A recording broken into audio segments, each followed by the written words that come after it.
This story goes by the title of FBI Joins Probe into Permit Fraud in Collier County. So some of the details we know about this story are Gene Crevillian is a 91-year-old who suffers from dementia and lives in a North Naples assisted living facility. Now, what's interesting about him? He was an architect. When he was admitted into this facility, however, more than 400 plans bearing his state-registered architectural seal have been submitted to Collier County. Now, obviously that wasn't him. He was out of work. His son was on record saying he had no idea this was going on. What we do know about the situation, as this has been evolving for a couple weeks now, the exact number of properties affected is unknown. But what we do know, a Dave Wainscott Designs, a firm connected to many of these cases, Wainscott did not return emails or calls, but the State Department of Business and Professional Regulation records show that Wainscott has a history of unlicensed activity. My question to you guys is, obviously digest this story.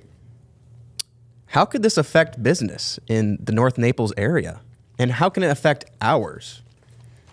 Jay, do you want to start on this? I mean, I have so much to unpack on this. Is a crazy story. I mean, there's a lot going on here. First of all, we all know, I mean, from our business standpoint, we all know the challenges of dealing with architects and engineers and getting approval on certain things.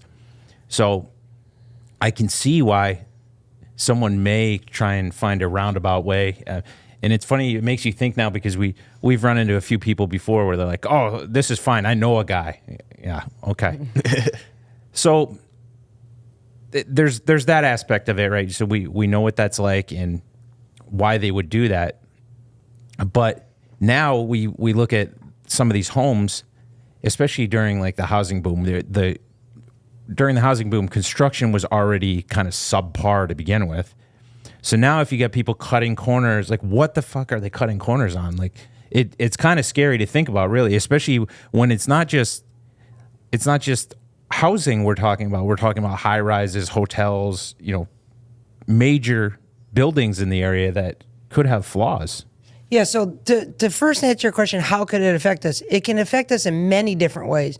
But if the guy is operating under a false pretense as an architect, it's the architect has a fiduciary responsibility to the end user to make sure he's specifying products that meet certain standards within the industry.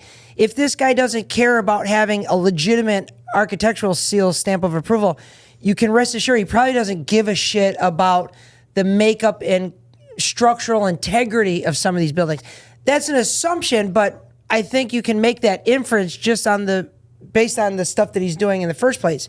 So if, let's take, for instance, it's a single family home, second story, they got a little Juliet balcony where the concrete kind of cantilevers out above the pool, and this supposed architect didn't do his due diligence and used subpar materials to put this together to save money for the customer, and we get out there and start drilling into it and the thing just crumbles and falls apart.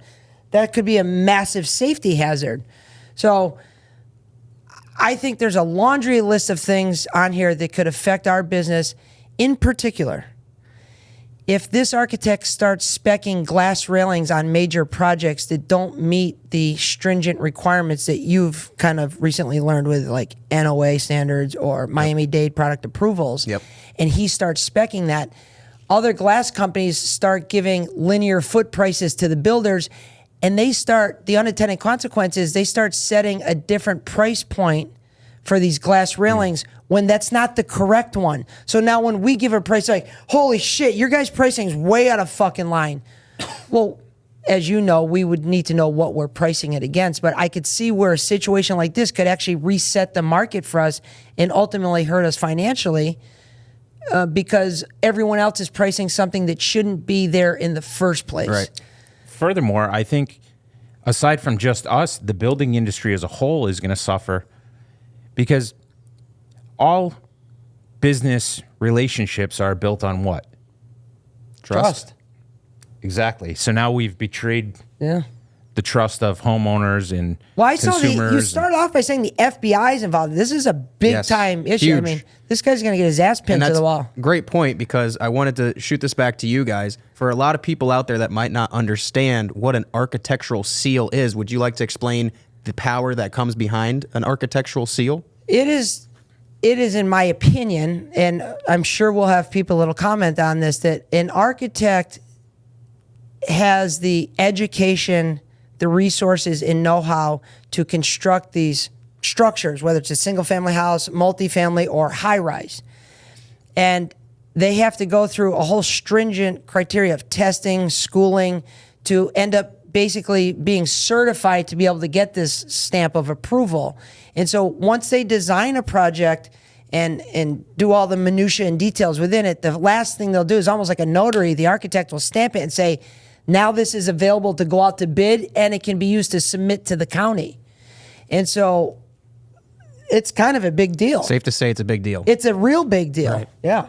Furthermore, I believe between the architect and the engineer, they're able to supersede any of the supposed requirements on certain things. Yeah, because the people, and again, we're not 100% on this, but the people within the county, bureaucrats, if you will, a lot of times are just kind of rubber stamping things because they don't take in any responsibility. It says it, like the county is not held responsible, but yet they can approve or disapprove certain things. But I believe that seal carries a massive amount of weight, a lot of weight. And so for somebody to be using that for nefarious reasons just to retain money, it could have a ripple effect in the whole construction industry. So I hope they get to the bottom of it. I did a green screen on this about a week ago, and I had a person on LinkedIn reach out to me recently. He says, you'd be surprised how much of this is actually going on. I'm thinking, Wow. I thought this was just a one-off thing. Yeah. But we've been dealing with unlicensed contractors our whole career down Yeah. here. And you kind of have to self-police it. The county doesn't go after them.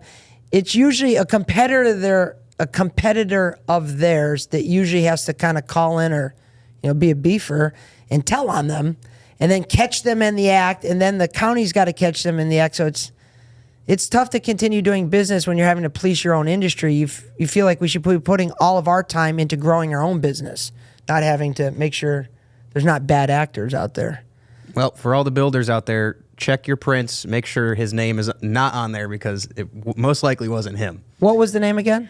Gene Crevillian. Who's retired. Retired. And by the way, this story isn't a slam on Gene Crevillian.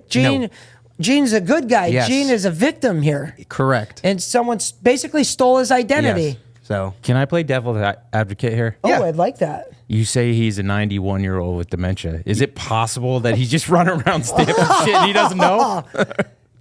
that's a great point. I mean, yeah, I mean, I Maybe he just forgot. yeah, too soon? Yeah. Too soon?